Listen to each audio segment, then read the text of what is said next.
College transfer Dinajpur শিক্ষা board. Dinajpur শিক্ষা বোর্ডে এখনো নোটিশ প্রকাশিত হয় নাই, কত টাকা পেমেন্ট করতে হবে এবং কবে থেকে আবেদন করা যাবে এমন তথ্য কেউ এখনো শেয়ার করে নাই। তবে ঢাকা বোর্ডের নোটিশটি অনুযায়ী আমরা যদি দেখি তাহলে 17 তারিখ থেকে আবেদন শুরু হচ্ছে, কিন্তু তুমি আবেদন করতে পারবে কিনা এমন নোটিশ কিন্তু দিনাজপুর বোর্ড এখনো প্রকাশ করে নাই।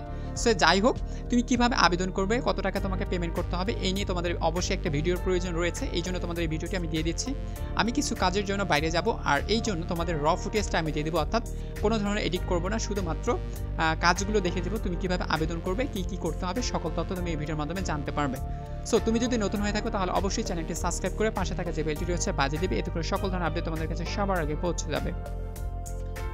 সো ডিয়ার স্টুডেন্ট, তোমরা দেখতে পাচ্ছ দিনাজপুর বোর্ডের ওয়েবসাইটটি। এই ওয়েবসাইটে আসার আগে তোমাদের দুটি বিষয় মাথায় রাখতে হবে। দিনাজপুর বোর্ডের দুটি ওয়েবসাইট রয়েছে, একটি হচ্ছে এরকম একটি ওয়েবসাইট রয়েছে, আর একটি হচ্ছে আবেদন করার জন্য ওয়েবসাইট রয়েছে। এই দুটি ওয়েবসাইটের লিঙ্ক তোমাদের প্রয়োজন হবে, আমি অবশ্যই লিঙ্কগুলো দিয়ে দিব ডেসক্রিপশনে, চেক আউট করে নিতে পারবে। তাহলে চলো আমরা একটু নোটিশটি দেখে নেই, পূর্বের নোটিশটি। সো ডিয়ার স্টুডেন্ট, তোমরা দেখতে পাচ্ছ একটা নোটিশ। এই নোটিশটি হচ্ছে তোমাদের দ্বাদশ শ্রেণী যারা কিছুদিন আগে আবেদন করেছিল, 30 তারিখ থেকে যেটা আবেদন শুরু হয়েছিল, তো তাদের নোটিশটা কেমন ছিল এরকম নোটিশ তোমাদেরও প্রকাশ করা হবে, অর্থাৎ তোমাদের জন্য চলে আসবে। সো তুমি কিভাবে আবেদন করবে, আবেদন করার জন্য তোমাদের কি কি প্রসেস রয়েছে এই নোটিশে কিন্তু বলা রয়েছে। সো তুমি এখান থেকে ধারণা নিতে পারো, আমি তোমাদের একটু পড়ে শোনাই যাতে করে তোমাদের বুঝতে সুবিধা হয়। সো আবেদনের নিয়মাবলী দেখো, আবেদন করার জন্য কোন ওয়েবসাইটে যেতে হবে এটাও বলা দেওয়া রয়েছে, সেটা হচ্ছে www.dinazpur.gov.bd.com ওয়েবসাইটে অনলাইন অ্যাপ্লিকেশন যেটা রয়েছে ওখানে ক্লিক করে তোমাকে আবেদন করতে হবে। সো এটা আমি দেখিয়ে দিব, তারপরে তোমাদের পড়ে শোনাচ্ছি। খ নাম্বার রয়েছে অনলাইন আবেদনের প্রতিটি ঘর কি করতে হবে, পূরণ করতে হবে। বলেই দিয়েছে প্রতিটি ঘর পূরণ করতে হবে, একটা ঘরও মিস্টেক করা যাবে না। গ নাম্বার আবেদন ফর্মের সাথে এসএসসি বা সমমানের পরীক্ষার নম্বরপত্র এবং একাডেমিক ট্রান্সক্রিপ্ট অ্যাটাচ করে দিতে হবে। তার মানে তোমাকে নম্বরপত্র এবং একাডেমিক ট্রান্সক্রিপ্ট কী করে দিতে হবে, অ্যাটাচ করে দিতে হবে। অ্যাটাচ মানে তোমাকে কি করতে হবে, কম্পিউটারের দোকানে গিয়ে তোমাকে হচ্ছে কী করা, স্ক্রিন করে নিয়ে সেই স্ক্রিনটা তোমাকে কী করে দিতে হবে, অ্যাটাচ করে দিতে হবে। অ্যাটাচ মানে তোমাকে সংযুক্ত করতে হবে। হ্যাঁ, একটা ফাইল রয়েছে, ওই ফাইলে তোমাকে কী করতে হবে, অ্যাটাচ করে দিতে হবে। তবে অবশ্যই এটা কিন্তু সত্যায়িত হতে হবে। সত্যায়িত কীভাবে করবে, সত্যায়িত করার জন্য তোমার যারা বিসিএস ক্যাডার রয়েছেন, সেটা টিচার হতে পারে, ডক্টর হতে পারে, বা বিভিন্ন পেশাজীবী হতে পারে, তাদের সিগনেচারের প্রয়োজন হতে পারে। ওই সিগনেচারটা নিয়েই মাধ্যমে তোমরা কি করতে পারবে, অ্যাটাচ করে দিয়ে এবং সত্যায়িত করে নিতে পারবা। ঠিক আছে, তারপর সাবমিট করার পর সাথে সাথে তোমরা এসএমএস এর মাধ্যমে নিশ্চিত হতে পারবে যে তোমার অ্যাপ্লিকেশনটি সাবমিট হয়েছে। সো মনে রাখো তোমাদের কাছে মোট 3 ধরনের এসএমএস যাবে বা 3টি এসএমএস যাবে। একটা হচ্ছে আবেদন করার পর এবং কলেজ থেকে কর্তৃপক্ষ যদি সেটা গ্রহণ করে তখন যাবে, এবং বোর্ড থেকে যখন আরেকটি এসএমএস দেবে তখন তুমি টাকা পেমেন্ট করার জন্য একটা এসএমএস পাবা। সো মনে রাখো 3 ধরনের এসএমএস তোমাদের কাছে যাবে। সো ঘ নাম্বার পেমেন্টের জন্য অপেক্ষা করতে হবে, অর্থাৎ প্রথম এসএমএস পাওয়ার পর তোমাকে পেমেন্টের জন্য অপেক্ষা করতে হবে। তারপরে দেখতে পাচ্ছ কলেজ এবং ভর্তি কলেজ অ্যাপ্রুভ করার পর, অর্থাৎ তোমার মনে রাখতে হবে 4টি বিষয় রয়েছে, অর্থাৎ 4টি ধাপ রয়েছে।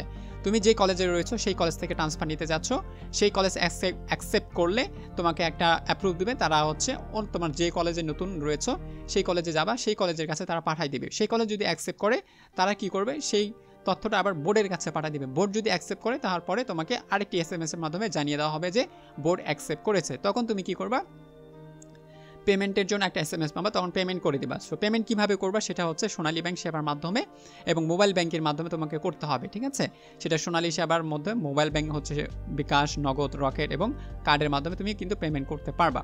সো তখন তোমার কাছে একটা এসএমএস চলে যাবে। সো এসএমএস গেলেই তুমি কিন্তু পেমেন্ট করে দিবা। দ্বিতীয় নাম্বার বলছে টিসি অ্যাপ্রুভ হলে আবেদনকারী তার নিকট প্রেরিত এসএমএস, ইউজার নেম ও পাসওয়ার্ড দিয়ে অনলাইন টিসি হতে স্টুডেন্ট লগ ইন বাটনে ক্লিক করে একটি ফর্ম ডাউনলোড করবে। সো এটা কীভাবে ডাউনলোড করতে হবে এটাও দেখাই দেবো। সো তোমরা একটা ফর্ম ডাউনলোড করবে, করার পর পরবর্তী কার্য কী করতে হবে, সম্পূর্ণ করতে হবে। অর্থাৎ পরবর্তী কার্যক্রম করার জন্য তোমার নতুন কলেজে যেতে হবে, সেখানে গিয়ে ভর্তি যত কিছু কাজ রয়েছে তোমরা ধীরে ধীরে করতে পারবে। অর্থাৎ ভর্তি হতে গেলে কত টাকা লাগবে, মিনিমাম সরকারি কলেজ হলে 5 থেকে 6 হাজার টাকা লাগতে পারে, এবং বেসরকারি হলে 5, 7, 8, 9 এরকম টাকা লাগতে পারে।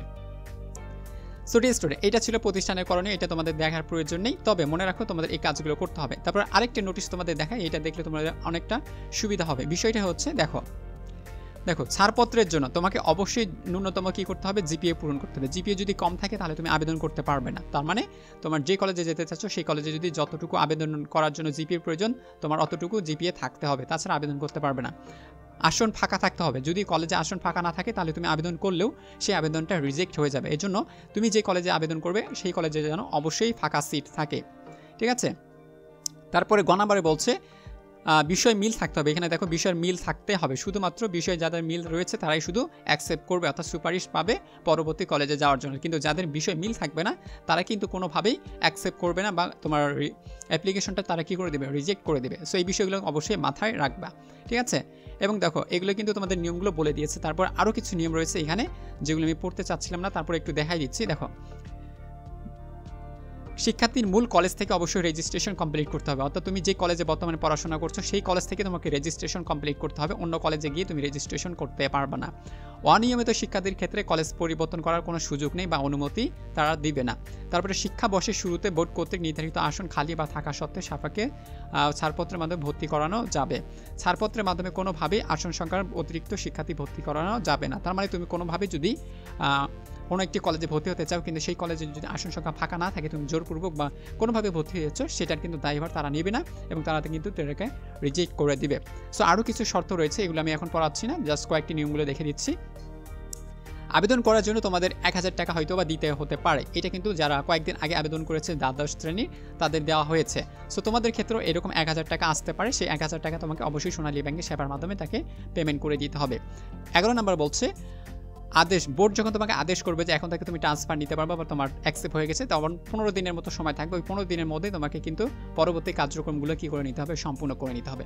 বাকি অংশগুলো আমি তোমাদের আর দেখাচ্ছি না। এবার চলো তুমি কিভাবে অনলাইনে আবেদন করবে, অনলাইন আবেদন প্রক্রিয়া কী, এবং তুমি কিভাবে অনলাইনের মাধ্যমে পেমেন্ট করবে, এবং অথবা মোবাইল ব্যাংকিংয়ের মাধ্যমে কীভাবে পেমেন্ট করা যায়, সেই সকল তথ্য নিয়ে তোমাকে এখন পরিষ্কারভাবে জানিয়ে দিই।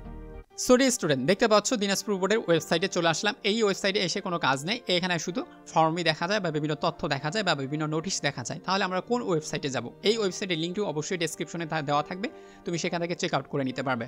সো তোমরা সার্চ বক্সে এসে এখানে সার্চ করবে Dinajpur education board online application, এই কথাটি লিখে যদি সার্চ করো তাহলে পেয়ে যাবা। সো এখানে ক্লিক করার পর তোমাদের পেয়ে যাচ্ছে হচ্ছে এরকম, দেখো, board of intermediate and secondary education Dinajpur board home. So এইখানে আসার পর তুমি এখানে কি করে দেবে, একটা ক্লিক করে দেবা। ক্লিক করার পর তোমার সামনে আরেকটি পেজ ওপেন হবে। এখানে আসার পর তোমাকে অনলাইন অ্যাপ্লিকেশনে আবেদন করার জন্য তোমাকে খুঁজতে হবে অনলাইন অ্যাপ্লিকেশন, অর্থাৎ যে নোটিশটা আমি পড়ে শোনাইছিলাম প্রথমে, সেটা দেখো অনলাইন অ্যাপ্লিকেশন। এখানে তুমি একটা ক্লিক করবা। ক্লিক করার পর তুমি দেখতে পাচ্ছ বলছিল যে ওখানে অনলাইন টিসি। সো এই যে অনলাইন টিসির জন্য তুমি আবেদন করবা, এই জন্য অনলাইন টিসির এখানে তোমাকে আরেকটি ক্লিক করে দিতে হবে। ক্লিক করার পর তোমার সামনে এরকম একটি পেজ ওপেন হয়ে গেছে। এই পেজটাই তোমাকে কি করতে বলছিল, প্রতিটি ঘর পূরণ করতে বলছিল। তার মানে তোমাকে এখন এই পেজটা তোমাকে সম্পূর্ণভাবে পূরণ করে দিতে হবে, তাহলেই তোমার টিসিতে সম্পূর্ণ হবে এবং যে আবেদনটি রয়েছে সেই আবেদনটি সম্পূর্ণ হবে। তবে গ্রহণ করবে কিনা সেটা পরবর্তী বিষয়। সো দেখতে পাচ্ছ SSC examination information. So SSC examination যে ইনফরমেশনগুলো পূরণ রয়েছে সেগুলো করে দিতে হবে। যেমন রোল নাম্বার রয়েছে, রোল নাম্বারটা এখানে দিতে হবে, তোমার এসএসসি কী রোল রয়েছে, রেজিস্ট্রেশন নাম্বার দিয়ে দিবা, তারপর হচ্ছে পাসিং ইয়ার, অর্থাৎ তুমি কত সালে পাস করেছিলে, এবং বোর্ড, তুমি কোন বোর্ড থেকে পাস করেছিলে, ঠিক আছে। এই 4টি ইনফরমেশন এখানে দেওয়ার পর তোমার মোবাইল নাম্বার দিতে হবে। অবশ্যই মনে রাখতে হবে একটা সচ্ছল মোবাইল নাম্বার দিবা, অন্য কোনো মোবাইল নাম্বার দেওয়ার চেষ্টা করবে না, যাতে করে বোর্ড থেকে এসএমএস পাওয়ার পর বা এসএমএস আসার সাথে সাথে তুমি যেন রিপ্লাই করতে পারো, অথবা তুমি যেন ইনফর্ম বা তুমি যেন সেই তথ্যটা কালেক্ট করতে পারো, ঠিক আছে। এরপর দেখো চুজ ফাইল। এই যে এখানে চুজ ফাইল করার পর তুমি এখানে দেখতে পাচ্ছ এখানে তোমাকে কি করতে হবে, অ্যাটাচ করতে হবে। এখন অ্যাটাচ কি করবো, যে মার্কশিট এবং নম্বরপত্র তোমাকে স্ক্রিনশট করে এখানে তোমাকে কি করতে হবে, অ্যাটাচ করে দিতে হবে, ঠিক আছে। এখানে ফাইলটা তুমি অ্যাটাচ করলে এরকম ফাইল আসবে, তুমি এখান থেকে যে কোনো ফাইল তুমি দিতে পারো, ঠিক আছে। সো এটা তোমার মোবাইল ফোনের মাধ্যমেও করতে পারো, অথবা তুমি কম্পিউটার চাইলে সেখান থেকে করতে পারো। তবে কম্পিউটারে গেলে অবশ্যই যারা অভিজ্ঞ রয়েছেন তাদের দ্বারা কাজটি করে নেওয়ার চেষ্টা করবে।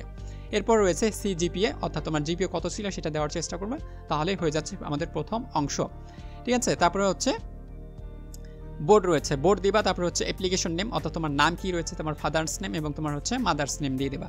এটা ছিল আমাদের অর্থাৎ এসএসসি এক্সামিনেশনের যে তথ্যগুলোর প্রয়োজন ছিল সেটা। এবার দেখো আমাদের পরের অংশ, সেটা হচ্ছে কারেন্ট কলেজ, অর্থাৎ বর্তমান কলেজের যে ইনফরমেশনগুলোর প্রয়োজন হবে তুমি এখানে দিয়ে দিবা। অর্থাৎ ইএন নাম্বার, ইএন নাম্বারটা কি, ইএন নাম্বারটা হচ্ছে তোমার কলেজের একটা কোড নাম্বার রয়েছে। এই কোড নাম্বারটা তুমি কিভাবে পাবা, অবশ্যই সেই কলেজের নামটা সার্চ করে তোমাকে শেষের দিকে লিখতে হবে ইএন।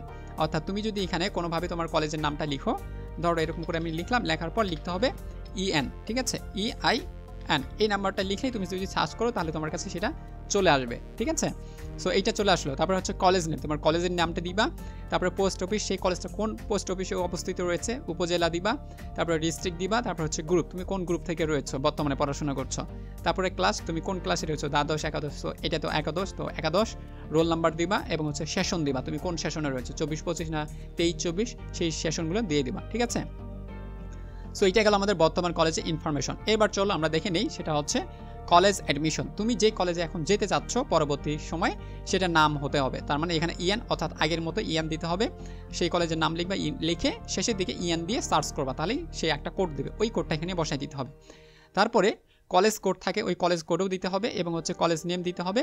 তারপরে পোস্ট অফিস কোথায় সেটা দিতে হবে, উপজেলা কোথায় ওইটা দিতে হবে এবং ডিস্ট্রিক্ট দিতে হবে। বর্তমানে তোমার কলেজ, তুমি যে কলেজে যেতে চাচ্ছ সেই কলেজের ইনফরমেশনগুলো দিয়ে দিলাম। তার মানে 4টি ধাপ অর্থাৎ 3টি ধাপ, এসএসসি, বর্তমান কলেজ এবং পরবর্তী কলেজে যেতে যাচ্ছ। এখানে তোমাকে ধাপগুলো পূরণ করে তোমাকে এই যে এখানে সাবমিট বাটন দেখতে পাচ্ছ, আমি জুম করে দেখাচ্ছি, দেখো এখানে তোমাকে কি দেখতে পাচ্ছ, এই সাবমিট বাটনে ক্লিক করবা। ক্লিক করলেই তোমার অ্যাপ্লিকেশনটি সেটা কিন্তু তোমার বর্তমান কলেজে চলে যাবে। তারা যদি অ্যাপ্রুভ করে তাহলে তুমি পরবর্তী কাজ করতে পারবে, ঠিক আছে।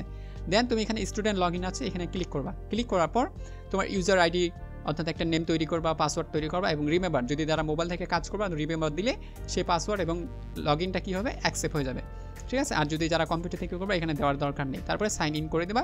পরবর্তী তুমি যে কোনো ধরনের আপডেট এখানে এসে তুমি চেক করে নিতে পারবা, বাট পরবর্তীতে কী কী আপডেট রয়েছে সেটা তুমি এখান থেকে চেক করে নিতে পারলেই বা পরবর্তী কার্যক্রমগুলো করতে পারবা। যেহেতু আমার কাছে এখন কোনো ধরনের ডাটা বা ইনফরমেশন নেই, এই জন্য আমি কোনো কাজ করে নিতে পারছি না, ঠিক আছে। সো এইটাই হলো তোমাদের শেষ পর্ব ছিল, আর কোনো ঝামেলা নেই। তার মানে এইটাই শুধু ঝামেলা, এখানে তুমি সঠিকভাবে পূর্ণ করে দিবা, তাহলে তোমার আবেদন প্রক্রিয়াটা সম্পূর্ণ হয়ে যাবে। সো ডিয়ার স্টুডেন্ট, আশা করি তুমি বুঝতে পারছো কীভাবে আবেদন করতে হয়। এবার চলো কীভাবে তুমি পেমেন্টটা করবা। সো পেমেন্ট করার জন্য তোমাকে অবশ্যই প্রথম ওয়েবসাইটে চলে আসতে হবে। যেমন প্রথম ওয়েবসাইটে তুমি দেখতে পাচ্ছ, এই যে প্রথম ওয়েবসাইটে চলে আসছো, এখানে আসার পর তুমি দেখতে পাবা বোর্ড সম্পর্কিত কমিটি, ভর্তি নিরীক্ষা, সোনালী সেবা। এই যে সোনালী সেবা রয়েছে এখানে তুমি একটা ক্লিক করবা। ক্লিক করার পর দেখতে পাচ্ছ সোনালী সেবা, এই যে সেবার এখানে একটা ক্লিক করবা। তাহলে দেখতে পাবা তুমি অনলাইনের মাধ্যমে তোমার পেমেন্টটা তুমি পেমেন্ট করতে পারবা। তাছাড়াও তুমি যদি সোনালী ব্যাংকের মাধ্যমে পেমেন্ট করতে চাও তাহলে ওইটাই বেস্ট হবে, তুমি ওইটার মাধ্যমে করতে পারো, কারণ অনলাইনে অনেক জনের ঝামেলা হয়। সো এখানে আসার পর এখানে তথ্যগুলো তোমাকে এখন দিতে হবে, ঠিক আছে। পেমেন্ট টাইপ, তুমি কী জন্য পেমেন্ট করতে চাচ্ছ, অবশ্যই কলেজ ট্রান্সফার। এই জন্য কলেজ ট্রান্সফার এখান থেকে সিলেক্ট করে দেবা, যে কোনো কলেজ ট্রান্সফার রয়েছে, অনেকগুলো তথ্য রয়েছে, খুঁজে বের করে সিলেক্ট করে দেবা। তারপর হচ্ছে এক্সামিনেশন, কোন এক্সামিনেশন দেবা, অবশ্যই দ্বাদশ, ইয়ান নাম্বারটা দিবা। তারপরে ইনস্টিটিউটের নেম, তোমার প্রতিষ্ঠানের নাম, ডিপোজিট নেম, তুমি কোন কিসের মাধ্যমে ডিপোজিট করতে চাচ্ছ, তারপর হচ্ছে ডিপোজিটের মোবাইল নাম্বার, তুমি কোন মোবাইল নাম্বার থেকে, তারপর হচ্ছে নাম্বার অফ স্টুডেন্ট নাম্বার দিতে হবে, টোটাল ফি অর্থাৎ স্টুডেন্ট ফি কত রয়েছে, অ্যামাউন্ট টাকা রয়েছে, কমিশন রয়েছে, অনলাইন চার্জ রয়েছে, ভ্যাট রয়েছে, টোটাল অ্যামাউন্ট রয়েছে, তোমাকে একটা হিসাব দিয়ে দিবে তারা। দেন তুমি এখানে সেভ করবা, করার পূর্বে অবশ্যই এটা স্ক্রিনশট দিয়ে নেওয়ার চেষ্টা করবা। সো এটি একটা ঝামেলাপূর্ণ মনে হয়, সো আমি বলবো তুমি ব্যাংকে গিয়ে টাকাটা জমা দেওয়ার চেষ্টা করবে। ব্যাংকে গিয়ে টাকা জমা দেওয়ার চেষ্টা করলে কি হবে, তুমি যে অ্যাপ্লিকেশনটা করেছিলে ইতিমধ্যে, এই যে অ্যাপ্লিকেশনটা, এটা স্ক্রিনশট নেওয়ার পর অথবা একটা ডাউনলোড করবে, এই যে স্টুডেন্ট লগ ইন রয়েছে এখানে গিয়ে ক্লিক করার পর তোমাকে একটা ফর্ম দেবে, ওই ফর্মটা ডাউনলোড করে তুমি কি করবা, সেই ব্যাংকের সাথে যোগাযোগ করবা, ঠিক আছে। ব্যাংকে যাবা, ব্যাংকে গিয়ে দেখাবা এবং যত টাকা দিতে বলবে অর্থাৎ যত টাকা তোমাদের এই বছর ধার্য করা হবে ঠিক তত টাকা দিয়ে দিলে তোমার ব্যাংক তোমার কী করতে হবে তারা করে দেবে, দেন তুমি চলে আসবে। এর জন্য তোমার সোনালী ব্যাংকের কোনো অ্যাকাউন্টের প্রয়োজন নেই বা তোমার কোনো কিছু করার প্রয়োজন নেই, তারাই তোমাকে করে দেবে, ঠিক আছে। দেন সকল তথ্য ডকুমেন্টসগুলো কালেক্ট করবা। কালেক্ট করার পর তুমি তোমার পুরাতন কলেজে যাবা। পুরাতন কলেজে গিয়ে কি করবা, মার্কশিট বা তোমার যতগুলো কাগজপত্র রয়েছে বা ডকুমেন্টস রয়েছে সেগুলো উত্তোলন করবা। উত্তোলন করার পর সেগুলো আবার নতুন কলেজে নিয়ে যাবা, ঠিক আছে। নতুন কলেজে নিয়ে যেয়ে ভর্তির কার্যক্রমগুলো কী করতে হবে সেগুলো তুমি করে নিতে পারবা। নতুন কলেজের মতো আবার যেভাবে ভর্তি হয় সেভাবে ভর্তি হতে হবে। এই ক্ষেত্রে মনে রাখতে হবে তুমি যত তারিখ থেকে ভর্তি হবে ঠিক তত তারিখ থেকে তাদের বেতন শুরু হবে, আর তোমার পুরাতন কলেজে তুমি যতদিন পড়াশোনা করবে ঠিক ততদিনের টাকাটা তারা নেবে। তবে হয়তোবা যদি শেষের দিকে হয়ে যায় তাহলে তোমাকে 1 বছরের টাকাটাই পেমেন্ট করতে হবে, আর অতিরিক্ত টাকা পেমেন্ট করতে হবে। তবে বেসরকারি কলেজে একটা অতিরিক্ত হতে পারে, কারণ তারা যেহেতু বেসরকারি এক্ষেত্রে তারা অতিরিক্ত টাকা চার্জ করতে পারে, এই বিষয়টা খেয়াল রাখবা। তবে তোমাদের সমস্যা যত রয়েছে এগুলো তাদের স্যারদের সাথে ভালোভাবে কন্ট্যাক্ট করে নিবা, কথা আলোচনা করার মাধ্যমে তারা কিছু টাকা হয়তো কম টম করতে পারে। এই বিষয়গুলো মাথায় রেখে তোমরা আবেদন করবা, ঠিক আছে। সো আবারও বলছি 17 তারিখ যদি তোমাদের আবেদন করা যায় তাহলে করবা, যদি না করা যায় তাহলে অবশ্যই বোর্ডের নোটিশ পাওয়ার জন্য তোমাকে অবশ্যই অপেক্ষা করতে হবে। এবং আবেদন করতে যদি কোনো ধরনের প্রবলেম হয় বা তোমরা সমস্যা মনে করো তাহলে অবশ্যই কমেন্ট সেকশন রয়েছে, তোমরা কমেন্ট সেকশনে জানিয়ে দিবে। যে কোনো তথ্যের জন্য আমি অবশ্যই তোমাদের সাড়া দেওয়ার চেষ্টা করবো, যতটা পারি তোমাদের হেল্প করার চেষ্টা করবো। সো ভালো থাকো, সুস্থ থাকো, পরবর্তী কোনো আপডেট নিয়ে দেখা হচ্ছে। Thank you very much.